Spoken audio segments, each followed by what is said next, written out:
Lo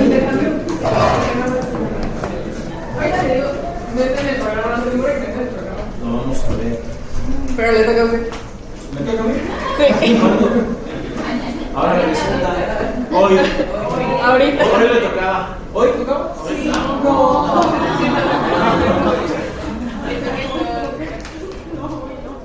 La señora Verónica.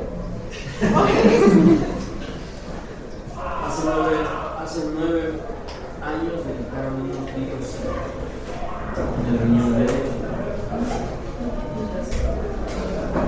Y ayer, antier, hoy es viernes, el jueves,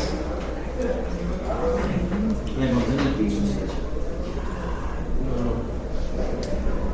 Le dije, señora Verónica, ¿por qué está tirada en el suelo? Porque tenía mucho dolor, un dolor en el epigastrio, muy intenso por abajo de la próstata. Y entonces, bueno, si le duele en el epigastrio, ahí tengo la cámara gástrica, tengo parte de la cabeza de páncreas, el entonces, ¿sabes? Empecé ya. ¿Dónde puede estar el problema de la señora Verónica? El caso pasó hasta la prolongada grave. ¿Sí, verdad? Sí. Grave. Estaba grave. Estaba grave. Resulta que el problema era en el riñón derecho, estaba obstruido el sistema que localiza con un líquido en el último tercio. Se estaba dilatado y por eso tenía dolor. El problema es que, aparte de la piedra, tenía una infección de vías urinarias. Y ahí se quedó, infección de vías urinarias, turopatía obstructiva. Como debe de ser, empezó a disminuir la infiltrado glomerular. Pero el punto es que cuando llego ayer en la noche, me encuentro otra vez a la señora Verónica. Pues sigue aquí, sí, yo me quería dar de alta. Y veo a la señora Verónica, cuando yo la recibí, 110/70, 120/80, con el pico del dolor 130/90. Y cuando llego desde la mañana, el mediodía, la tarde, hasta la noche, presión de 80/50, 80/40, 70/40, 90/60. Y eso no es normal, ¿están de acuerdo conmigo? ¿Por qué pudo haber hecho hipertensión la señora Verónica? ¿Qué tipo de choque? Exacto. ¿Por qué? ¿Qué pasa? Por la infección de vías urinarias que se hace. Entonces probablemente estaba haciendo choque séptico por un proceso infeccioso urinario y entonces estaba vasodilatado. ¿Y el gasto cardíaco cómo estaba en esta situación? Disminuido, Aumentado. Los pesos, resistencias, el gasto cardíaco aumenta, estaba aumentado.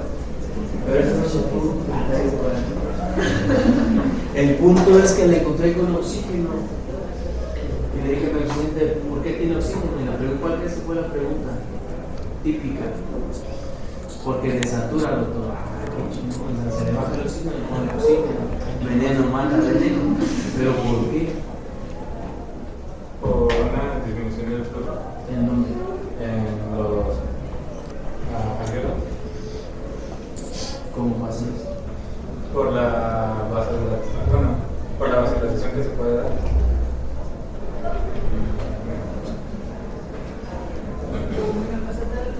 Pienso yo que si había choque, entonces se activan los mecanismos del cuerpo.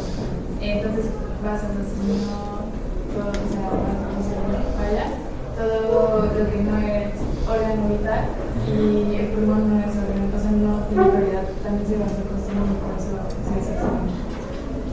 Ese es un punto, pero Yo hubiera pensado en que hay una diseminación de la infección hacia los pulmones, hay neumonía y entonces, consecuencia de eso, pues se llena de líquido el alveolo y ya no está.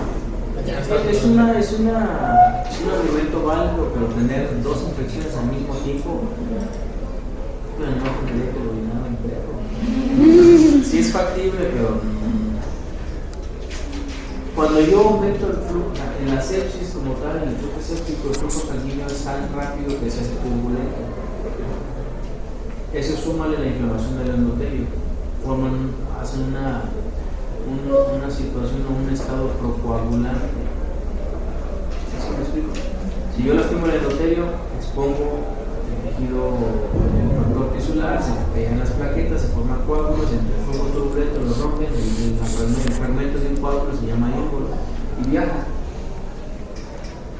Y si viaja, puede viajar hasta donde se dé su gana ese émbolo, y donde se atore va a dar lata. ¿Qué pasa si se atora en la circulación pulmonar? Va a haber un flujo y por ende no va a haber una buena oxigenación. El transporte, porque la difusión, tú vas a tener entonces lo que comentaba la vasoconstricción, doctora, en el pulmón es diferente. Cuando yo me estoy quedando sin oxígeno, las partes buenas se contraen para que el flujo se redirija hacia las partes que están más allá. Entonces, la importancia de conocer la circulación pulmonar radica en que ustedes van a poder discernir por qué está pasando el problema. No toda desoxigenación es que el pulmón esté inflamado por un proceso gaseoso. Puede haber una alteración en la difusión, como nos van a explicar, vamos a ver más adelante. Puede haber un problema en el mecanismo de ventilación-perfusión, como más a hablar de BQ y cortocircuitos, ¿no? Sí, o en el mecanismo de la mecánica ventilatoria, que ya platicamos sobre mecánica ventilatoria, volúmenes y capacidades pulmonares, y el día de hoy vamos a platicar sobre circulación pulmonar y la importancia que tiene que yo sepa para qué me sirve, como las arterias coronarias. ¿Sabes hacia dónde circula cada una? Vas a impedir en el caso electrocardiográfico cuál está tapada, ¿no? Next. Vamos a tener dos tipos de circulación en los pulmones. Next. Es que lo sabemos, hay una circulación de alto o no. ¿Por qué el corazón derecho maneja una circulación de alto flujo y poca presión?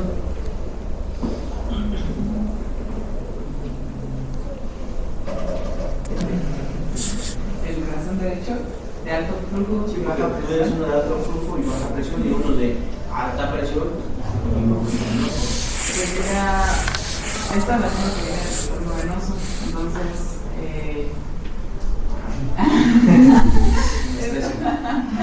esta es la sangre que viene del pulmón venoso, entonces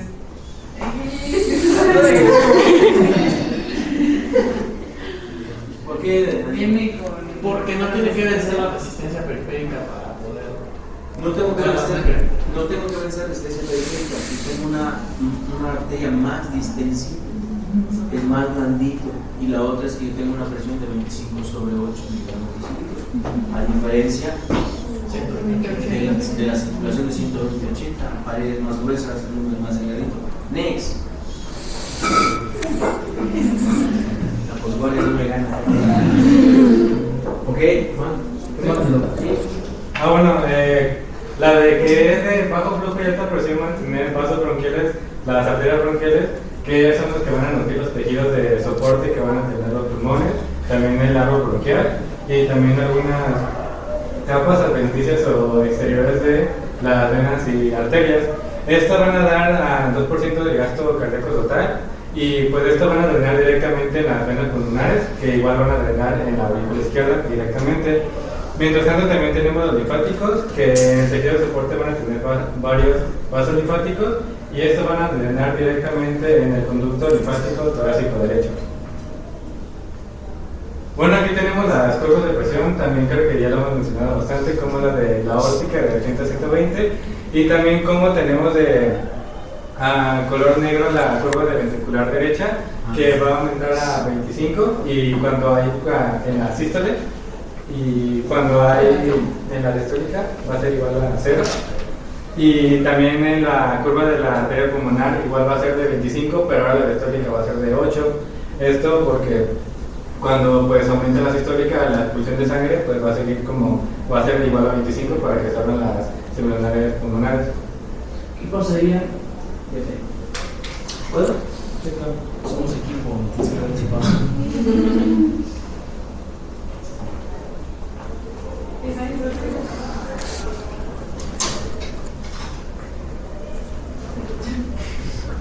También se la quitaron. Yo le dejé una completa. Yo no sé quién los agarró.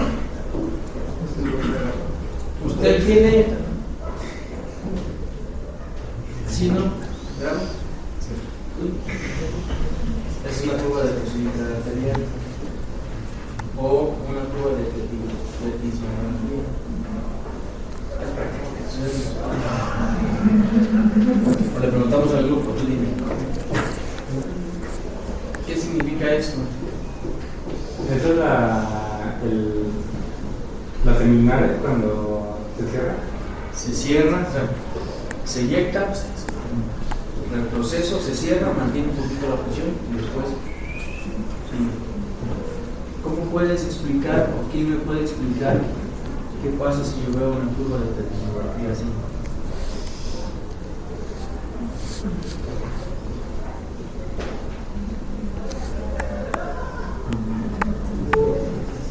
Ocupa una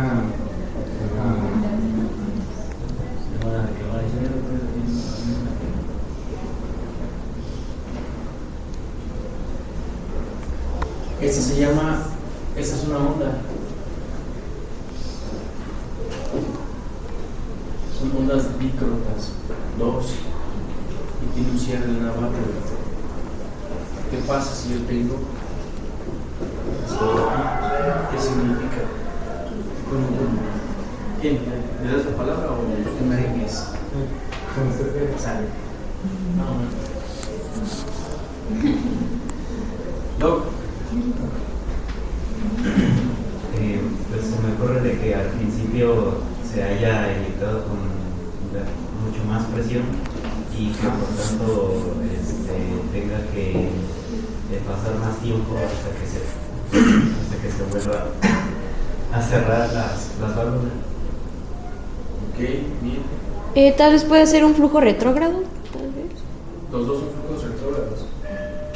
Bueno, pero el segundo más pronunciado, por así Todo decirlo. esto es volumen.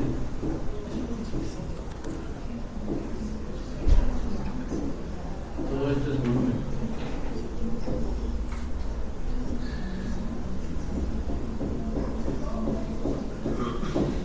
¿Qué quiere decir? Es un aumento en la poscarga, o sea, aumenta la resistencia que se debe vencer para poder inyectar. ¿Aquí o acá? Abajo. Aunque hay un aumento de la poscarga. Pero es que cuando yo tengo un aumento en la poscarga, entonces yo, y eso es lo que a eso puede llegar. Si yo tengo un aumento en la poscarga, ya no ando así. Nada más vertical. Sí, porque sube y como está, cuando una fuerza que sube, regresa y para se va rápido. Aquí es una onda normal que nos explicaste, pero aquí sube y va lento. Un reflujo retrógrado. ¿Qué me traduce?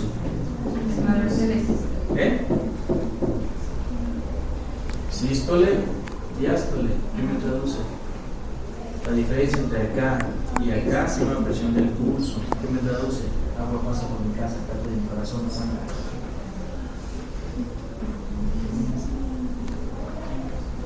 Padilla. ¿Cierto?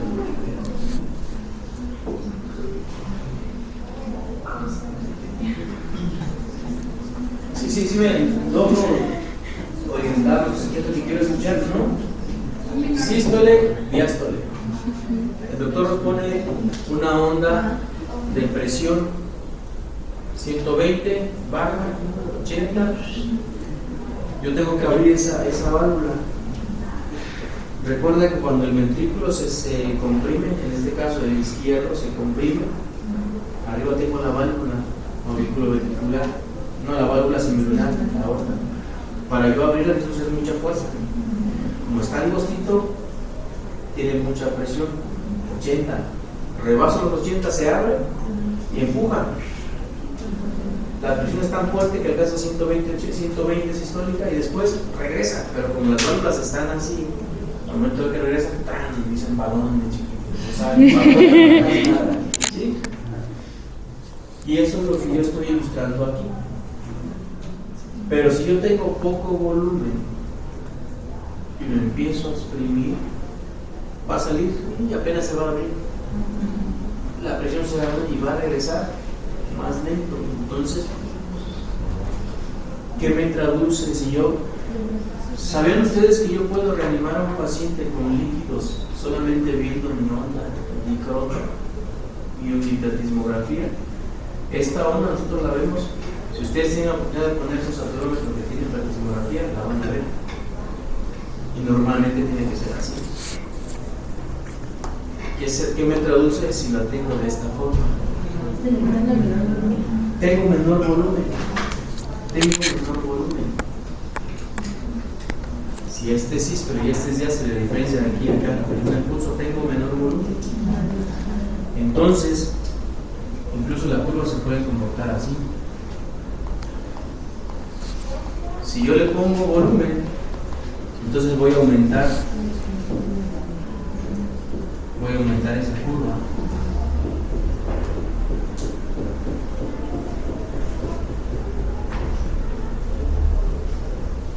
¿Sí? Y en este caso la diástole no se va a alterar, o sea, voy a expulsar un poquito de volumen, pero no... La vas a mover hacia acá. La voy a mejorar. Caso contrario, si yo tengo esta imagen así, está muy apretado ahí arriba y es tan fuerte, te deja tan rápido que no nos permite llenar. ¿Sí? ¿No? ¿Cómo se vería en una estenosis?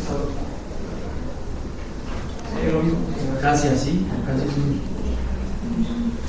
Y entonces nosotros esto lo incluimos, se los comento porque, por ejemplo, los que llevo urgencias, les digo, a ver, ¿qué ves aquí? No, por la frecuencia cardíaca. Tienes su frecuencia cardíaca, tienes su frecuencia respiratoria y llevan una imagen aquí. 089. Si ustedes identifican la curva que Grave les está mostrando, que tengo dos ondas aquí, que se llaman ondas nitrotas y tiene que ver una normalidad en su morfología, pero si está más abajo, me hace falta volumen y hay que ponerle volumen. Cuando yo modifico mi curva algo más cercano a lo normal, yo lo voy a ver de otra manera. Y esto me sirve cuando yo veo, ahora, ¿por qué se dibuja así? Porque es menor presión. 8. Acá porque se les hace la óptica, por eso se ve así. Y esas curvas nosotros las monitorizamos cuando colocamos una red intraarterial, la conectamos al monitor y es mejor reanimar viendo estas curvas. ¿Sí? ¿Qué más, amigo? Next. ¿Estás subiendo? Yo también. Bueno, igual tenemos esta hora de cómo es primero tenemos la presión sistólica de la arteria pulmonar que habíamos mencionado 25, la media de 15, diastólica de 8, y bueno, primero el pulso es pulsátil porque pues es los cambios de la distólica y diastólica y cómo se va reduciendo esto por la distensibilidad que tiene hasta los capilares pulmonares que van a tener una presión de 7. Y bueno, después al final va a llegar a la aurícula izquierda que tiene una presión media igual de 2 y pues se ve cómo es la circulación pulmonar. Y antes de pasar al siguiente, ¿alguien puede recordar cuál es el volumen total de sangre que tienen los pulmones? Bueno, el porcentaje de los 150 mililitros y que los 70 mililitros de este volumen van a estar en los capilares pulmonares. Y que también recordamos que los pulmones pueden actuar como un reservorio. Y por ejemplo, un ejemplo que nos dio el Gaiten es que cuando hay una persona, un trompetista, al aumentar a tocar la trompeta, aumenta la presión intratorácica. Ese es mi ejemplo. Y por ende también puede haber una expulsión de 250 mililitros de sangre pues, a la circulación. Y bueno, ahora vamos con lo que nos había mencionado el doctor antes, como tomando en cuenta de que cuando hay una hipoxia en todo nuestro cuerpo, recordamos que iba a haber una vasodilatación, esto para que aumentara el flujo sanguíneo y que llevara pues, mejor oxígeno hacia la zona que está en hipoxia. Mientras tanto, va a ocurrir totalmente lo contrario a los pulmones. Esto debido a que ahora a las arterias adyacentes se van a vasoconstringir. Y esto para que priorice el flujo sanguíneo hacia los alveolos que realmente están mejor aireados y que pueda haber una correcta intercambio gaseoso. Y esto se puede dar debido a, dice Guyton que no se sabe muy bien, pero dice que puede ser por la endotelina o que directamente la hipoxia produce que los canales de potasio se inhiban y esto aumentando el calcio en los vasos y provocando la constricción. Y entonces, ¿cuál es la diferencia entre el control del flujo sanguíneo local y sí, que en local, en casos de hipoxia, se va a vasodilatar, entonces en el pulmón pasa a vasoconstricción. Excelente, hago vasoconstricción en el hipoxia, que para el líquido. Muy bien. ¿Te toca, Claro? ¿Te toca Fabián? No. Marín.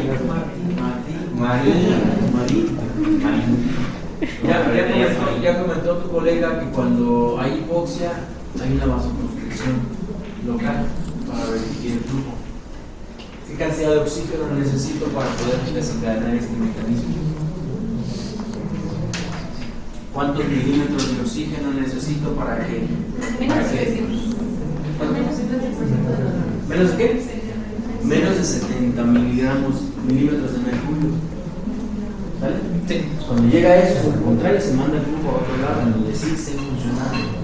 Next. Bueno, ahora vamos a hablar sobre los efectos de la presión hidrostática en el pulmón y estos cómo afectan el flujo sanguíneo. La verdad es que, bueno, no es tan complicado, pero está como un poco tortuoso. Pero entonces, a ver, vamos a partir de que una persona de pie, un adulto de pie, la gravedad va a ejercer una fuerza sobre el flujo sanguíneo, o sea, va a aumentar, ¿sabes? Entonces, en el pulmón va a ser igual, ¿sabes? Entonces, vamos a imaginarnos un pulmón, ¿sí? Este pulmón lo vamos a dividir en tres partes, ¿sí? Una parte superior, una basal, o sea, la base, y una media. ¿Y si lo dibujas? Sí. No, es que no, esto va a salir en la pantalla. Haces una página blanca. Sí, bueno, sí, dibujar. Por eso no me fijaba. Yo creo una página en blanco mejor. Sale, pues sale ahí. Aquí, vamos a tener aquí, ¿no? Otra vez, aquí.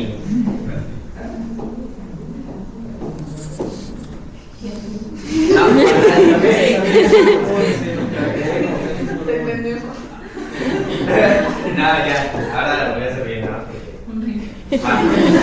Hasta parece un niño, ¿no? Ok, ya. De hecho, era mi idea principal de un repulmón, pero ya es que me regañan si hago dibujos. Grave. Sí. Pero bueno, a ver. El gallo nos dice que bueno, va a haber una parte apical, una media y una base, ¿no? La diferencia entre la base y la parte más apical nos dice el gallo que va a ser de 30 centímetros, ¿no? De acá para acá, van a ser 30 centímetros, ¿no? Y esto yo me lo imagino como un tubo, ¿sabes?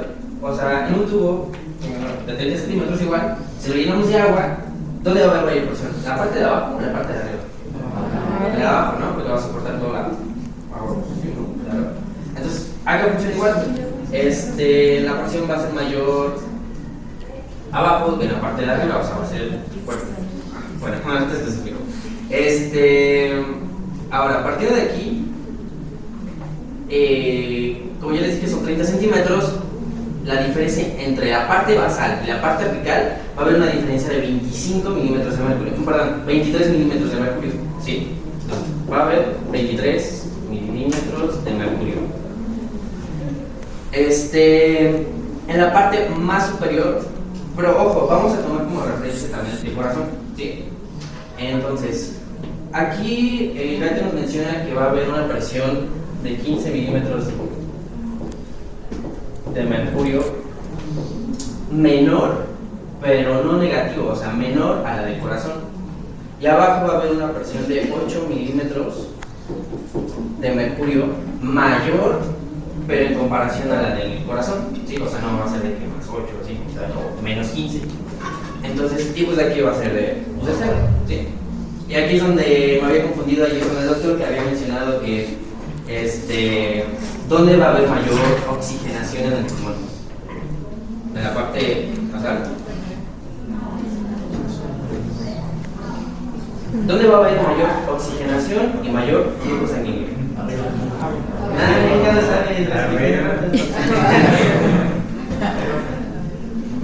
Luciana, responde, por favor. De mayor oxigenación va a ser arriba y mayor circulación abajo. Muy bien. A ver, exactamente va a haber una mayor flujo sanguíneo en la parte de abajo porque va a tener una presión mayor. Y bueno, de esto nos vamos a pasar a los 3 tipos de zona sí, 3 tipos de zonas o flujo sanguíneo que va a haber dentro del pulmón, ¿sí? La zona tipo 1, en la cual la presión del capilar va a ser menor a la del alveolo. O sea, el capilar tiene que vencer una presión que es la del alveolo. Tiene que empujar para que pueda pasar el flujo sanguíneo. Aquí no va a haber esa presión, ¿sí? Ni en diástole ni en sístole. ¿Por qué? Porque en la sístole va a haber una mayor presión, ¿no? Esa es la tipo 1. En la zona tipo 2, aquí va a ser una zona intermitente. Porque solamente va a haber un flujo sanguíneo en los picos de presión, ¿sí? Que es en la sístole. Y bueno, en la zona tipo 3, en la cual la presión va a ser constante, va a ser un flujo constante. O sea, siempre va a haber flujo, tanto en sístole como en diástole. Entonces, ojo, mucho ojo con eso.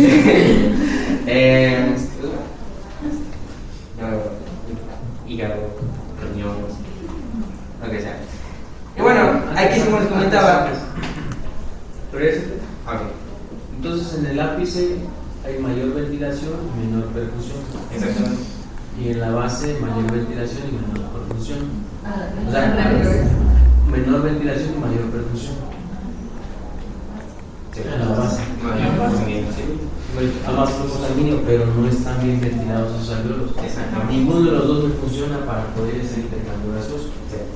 Entonces la ideal va a ser la de Ahora, ¿me podrías explicar por qué la Mycobacterium tuberculosis le gusta más el ápice que la base? la ápice. El ápice de la base. Ápice es la punta. Pues porque hay un mayor. Sí, no sé, mayor. Bueno, es lo que yo deduciría. La verdad es que no sé. No sé, pero yo deduciría que ¿No llevas Mycobacterium todavía? Sí, pero. ¿Qué características tiene? Aeróbica estricta. Es aeróbica estricta. Necesita el oxígeno para que sea muy lento, pero necesita, y entonces cuando entra al pulmón se va al ápice. Y por eso en el ápice, en las personas que llevan mucho tiempo con la enfermedad, pueden tener cavernas, hoyos ahí en el pulmón, porque arriba es donde se forman, donde crecen estas bacterias. Porque está más allá y está bien los primeros perfundidos, entonces no la arrastra. Es un sitio muy seguro para ella. ¿Vale? Next. Bueno, y bueno, esa es la parte en la que le decía. Es una gráfica, en la EGBSX, está donde les mencionaba, que es las partes del pulmón que se dividen superior, medio e inferior. Y en el eje de las Y vamos a tener el flujo sanguíneo, ¿sí? Aquí, como pueden observar, es como les decía, en la parte superior, ¿qué va a haber? Pero que estamos viendo aquí. Aquí no hay oxígeno. Pero a ver, o sea, menor flujo sanguíneo en la parte superior, ¿sí? En la parte inferior va a haber más. ¿Y qué vamos a absorber en el ejercicio? Cuando hay ejercicio. Que aumenta el flujo, ¿no? Te aumenta unas 4 o 7 veces, como dice el Guyton. Entonces, al aumento de flujo y gasto cardíaco, en consecuencia, ¿qué nos da? Pues presión. Sí, maneja más presión, ¿no? Entonces, ¿y qué pasa si aumenta mucho la presión en el pulmón? Aumenta la presión. Sale líquido.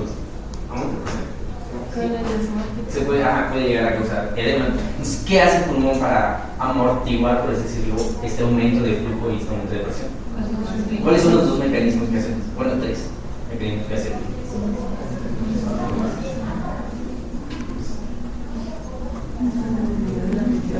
Alonso.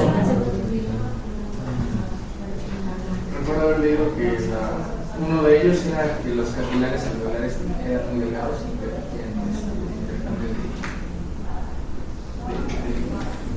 exactamente. Pero eso era hace 3 años. ¿Desde el idioma? Bueno, de los que yo me acuerdo haber leído principalmente era un aumento de capilares. Exactamente, recluta capilares.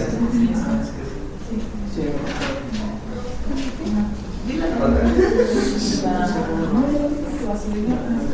Sí, exactamente, recluta capilares, los dilata y aumenta el flujo sanguíneo. ¿Sí?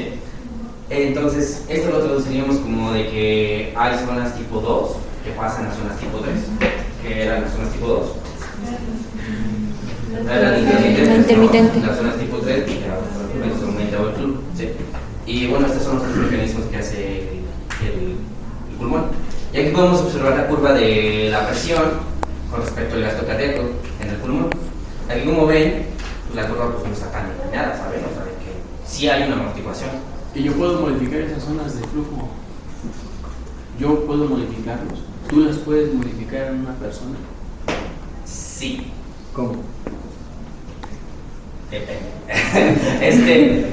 Por ejemplo, se me olvidó mencionarles, en condiciones normales no hay zonas tipo 1, ¿saben?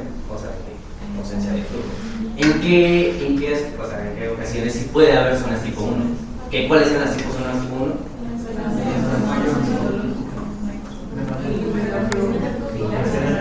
Bien ventilados, mal perfundidos. Zonas tipo 1. Bien ventilados, mal perfundidos. Ahora pensando, con esa idea de que el capilar tiene una menor presión al alveolo, ¿en qué situaciones ustedes creen que puede existir estas zonas tipo 1?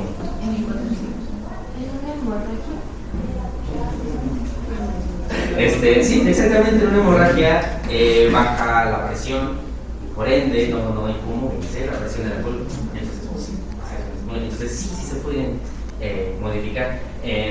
Por ejemplo, uno de los ejemplos también es la ventilación mecánica. O sea, bueno, así no sé cómo se dice. Ventilación mecánica. Exactamente, aumentas la presión del alveolo y por ende pues, no puede vencer el capilar, ese aumento de presión del alveolo. Incluso los alveolos están en racimos, ¿no? Y cada alveolo está envuelto por una red de capilares. Tengo un alveolo acá y tengo el otro aquí y en medio va el capilar. ¿Sí?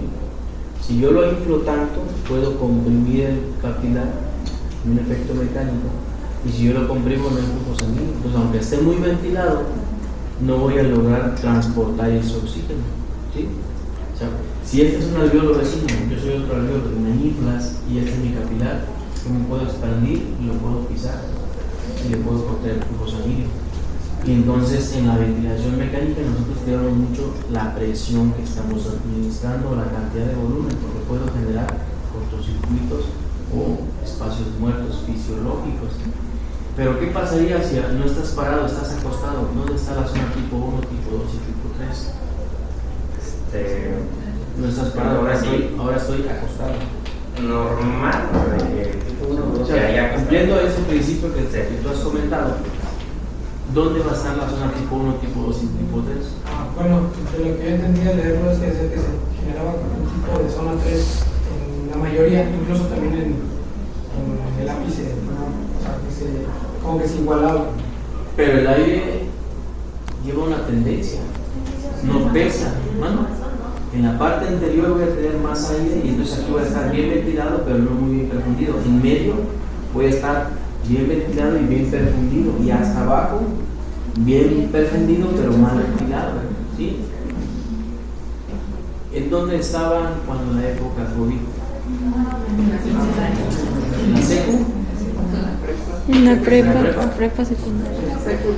Empezó en secu. Y no sé si llegaran a recordar que hablaban de una posición específica de los pacientes que tenían COVID para que respiraran mejor. Boca abajo. ¿Por qué? Porque lo que decían es, si yo estoy acostado, me falta el aire y tengo un moco inflamado del pulmón, en el dorso voy a acumular ese moco porque pesa. En el dorso voy a meter más flujo sanguíneo porque la sangre tiene una gravedad, y acá arriba, en la parte anterior, más aire y menos flujo. Estos no funcionan. Por lo tanto, hay una vasoconstricción y tratar de mandarlo hacia acá, pero ¿qué creen? Hay que vencer gravedad. Y si estoy débil y no puedo vencer gravedad, entonces ¿qué es lo que hay que hacer? En lo personal, y tengo que admitirlo, cuando dijeron, porque yo conocí la posición prono de paciente ventilado, y artículos viejos que decían, si tú volteas al paciente boca abajo, va a ventilar mejor.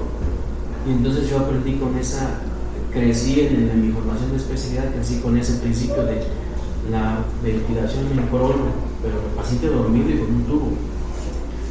Pero cuando dijeron la ventilación prono despierta, es imposible. Y en serio, y llegaban los pacientes de los servicios de urgencias boca abajo. Así, ¿por qué vienen? Es que tengo COVID, boca abajo. En serio.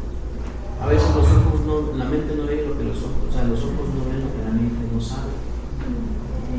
Y es fácil poder opinar sin ningún argumento. Entonces yo decía, ¿cómo es posible que pueda? Y hasta algún día que me tocó ver un paciente desde que enferma, se va deteriorando, me dijo, a ver, acuéstate boca abajo. Entonces el termómetro, 87, 88, se cuesta boca abajo, pasan 10, 15 minutos, 90, 91, 92. ¿Saben qué tuve que hacer? Regresarme a leer fisiología, pero no de Geico, sino que de ahí un libro de fisiología respiratoria que se llama West, que hay otro que se llama Fishman. Bueno, con las bases de Geico, porque el otro es más de patología, es más fisiopatológico. Con estas bases después dije, a ver si ya entendí, ya tengo que platicarlo de los muchachos. Si yo tengo un moco aquí y me volteo, ¿hacia dónde se va el moco? O sea, la parte esta está bien ligada, me volteo, ¿hacia dónde está el moco? Hacia la parte que era anterior, ahora va a quedar, y voy a empezar a limpiar alveolos acá arriba. Estos que están funcionales los voy a empezar a inundar, sí, pero estos que no estaban funcionando los voy a echar a andar y no están tan inflamados como estos. Entonces empieza a mejorar. 16 horas y va otra vez. Entonces no permitía yo estaba manejando mocos, manejando grupos sanguíneos. Y entonces los pacientes que nosotros estábamos volteando, al principio empezábamos cada 16 horas, dice el protocolo. 16 horas, 16 horas, 16 horas, 16 horas, pero se hinchaban mucho, 16 horas boca abajo. Era un reto voltearlos intubados, ponerles porque antes solamente eran con tubos, se llaman tubos de alma metálica. El tubo está construido de tal manera que en la pared llevan cierto material, cierto metal que no permite que el tubo se doble. Pues, ¿qué crees, doctora? No había eso ya en el COVID, no había ni cubrebocas, no había nada.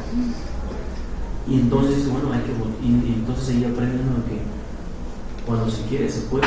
Y con los tubos normales que nosotros colocamos, los de plástico que se pueden doblar, con una buena donita, con una buena venda que tú hagas el espacio para que entre la cara del paciente y no se doble el tubo, lográbamos sacar adelante muchos pacientes.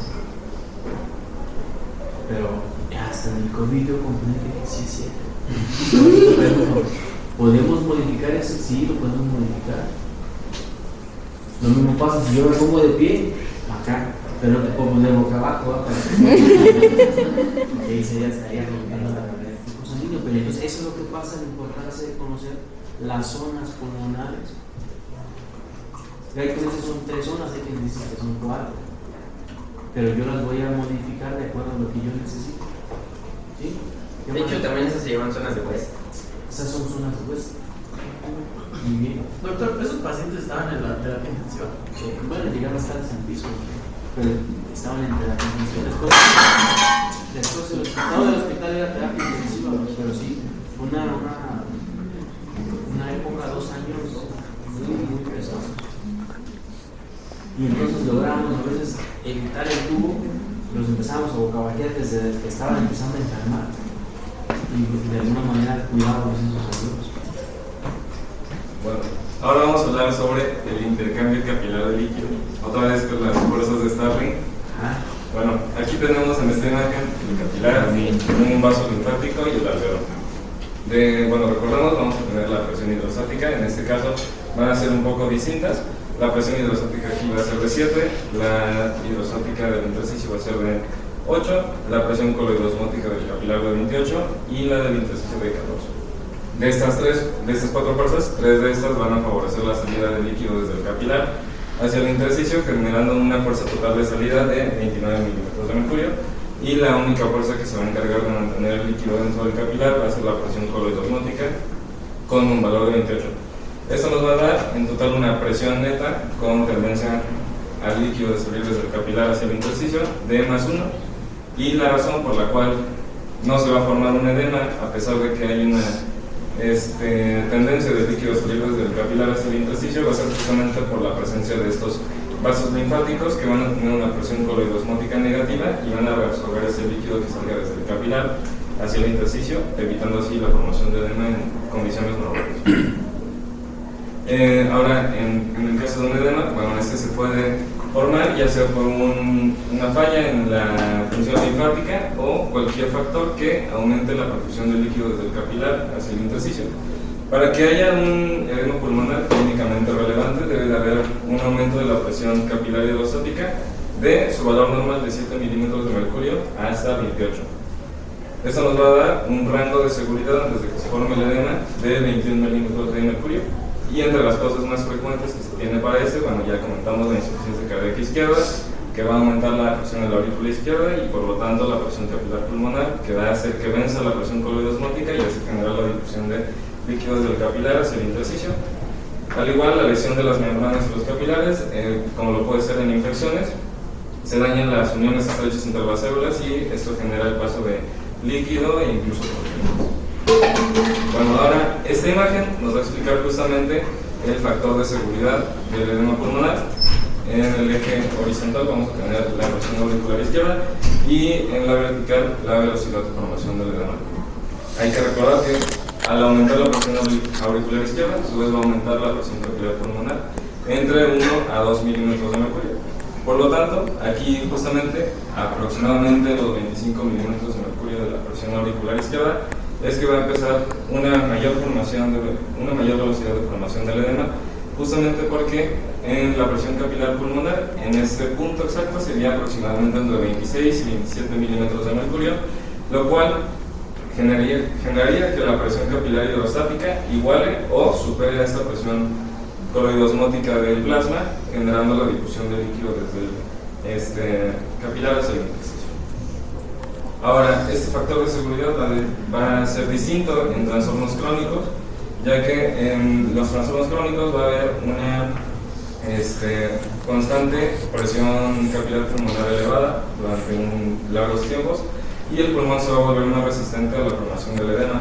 Esto va a ser, recordemos que están los vasos linfáticos en el intersticio y estos se van a volver más eficaces para drenar este líquido excesivo. Entonces, estos recordemos que tenían una presión coloidosmótica negativa y van a volver más negativa esta presión para poder absorber y drenar justamente este exceso de líquido. Por lo tanto, en trastornos crónicos, la presión que debería de superar la capilar hidrostática aumenta entre 40 y 45 milímetros de mercurio, a diferencia de en un edema pulmonar agudo que tan solo debe de superar el valor de la presión coloidosmótica, que es de 28. Y luego, por último, el líquido en la cavidad pleural. Recordemos que los pulmones van a estar recubiertos por las pleuras y entre estas se va a encontrar la cavidad pleural, que va a estar con líquido pleural que suele rondar entre algunos mililitros. ¿Cuántos? Me parece que sí. ¿Cuántos mililitros se mueven en ese espacio virtual entre cada pleura? Porque es importante, porque eso permite que no haya rastros. ¿Cuántos? ¿Cuál es la velocidad de formación del líquido pleural de histología? Creo que es la segunda clase.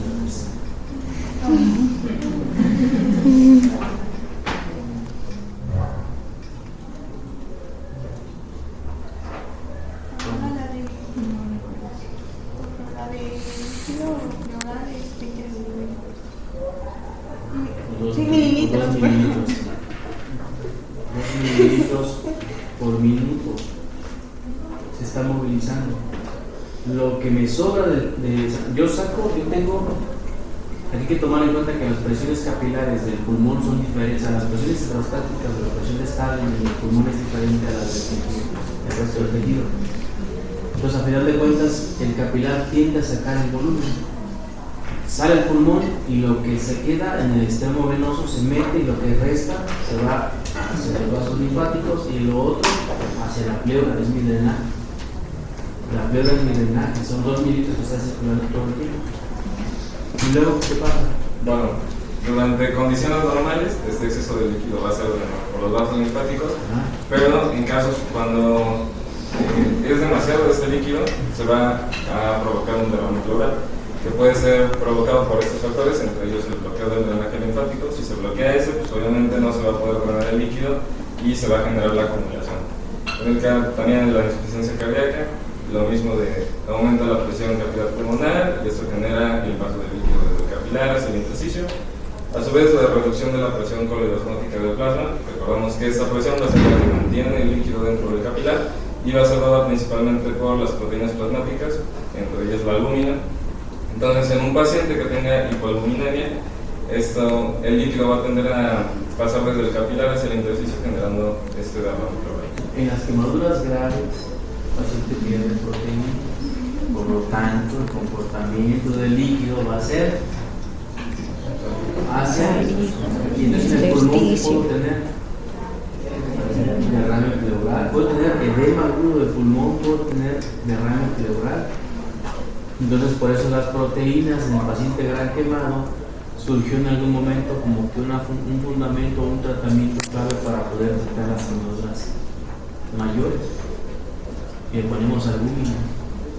Pero lo que pasaba es que tiraba por otros lados los líquidos, porque como aumentaba el volumen, se encharcaba el pulmón, edematizaba la piel, edematizaba el riñón, pero no había albúmina, entonces lo edematizaba.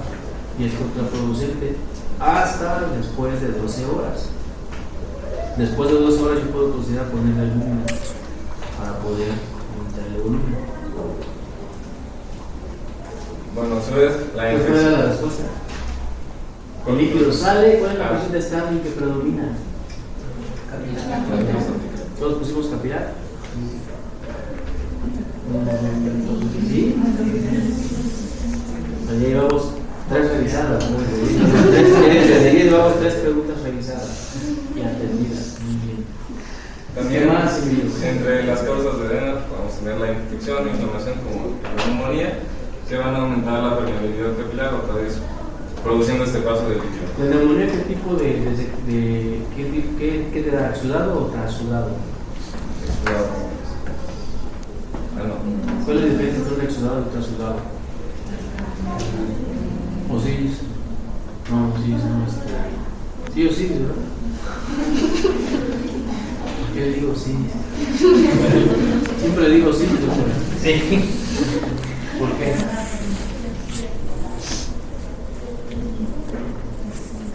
Creo que el exudado era porque tenía altas proteínas. Mucha cantidad de proteínas y entre tanta proteína por eso se ve espeso y lechoso. Y eso da la característica de la pus, aparte de los glóbulos blancos. Y entonces la neumonía se inflama tanto que va a edematizar el endotelio. Bien lo decía Daniel, el endotelio se inflama y va a empezar a salir con proteína. Y eso se va a hacer igual, se va a hacer lechoso. Y entonces, si yo aumento ese exudado, voy a tener problemas en mi circulación pulmonar, pero también en mi parénquima, en la membrana alveolo-capilar. De tal manera que si persiste ese exudado, después de ser un exudado paraneumónico, un derrame paraneumónico, va a terminar siendo un ictio. Y tiene que ver con la importancia de conocer la circulación pulmonar. Muy bien, next. Bueno, aparte de que el líquido pleural va a servir para disminuir la presión, también esto va a tener una presión negativa. Bueno, la cavidad pleural va a tener una presión negativa, que ya habíamos comentado que va a ser de -5 hasta -7.5 durante la inspiración, y esta va a evitar el colapso pulmonar, generando este efecto de succión y que no se contraiga además el pulmón, generando este colapso. Y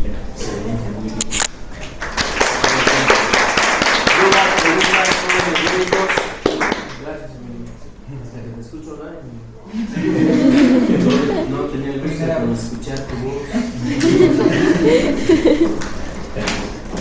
Muy bien. ¿Dudas, preguntas, jóvenes médicos? ¿No? ¿Todo bien? ¿Qué porcentaje de sangre se ocupa en el pulmón? El 9%. No, sí, el 9%. ¿Qué es más distensible, una vena pulmonar o una arteria pulmonar? Una arteria pulmonar. La arteria pulmonar, no porque se llama arteria, acuérdense que en esto está invertido. Lleva sangre desoxigenada. Tengo mayor distensibilidad. ¿Cuál es la presión capilar en el pulmón? ¿Cuál es la presión oncótica en el pulmón? ¿Cuál es la presión de filtración en el pulmón? Entonces, Emilio, nos están mintiendo, entonces luego dicen que todo está claro, y luego como que no veo que está claro. ¿Cuál es la presión oncótica en el pulmón?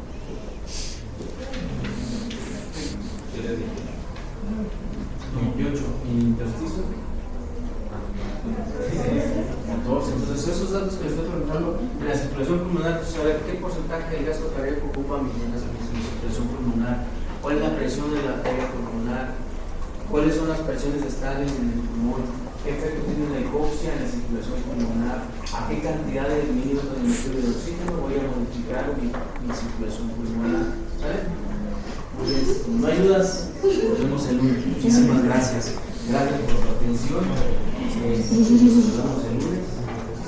Pásense bien. Disfruten su fin de semana. Descansen, duerman todo lo que puedan. Hoy es viernes, todo el día.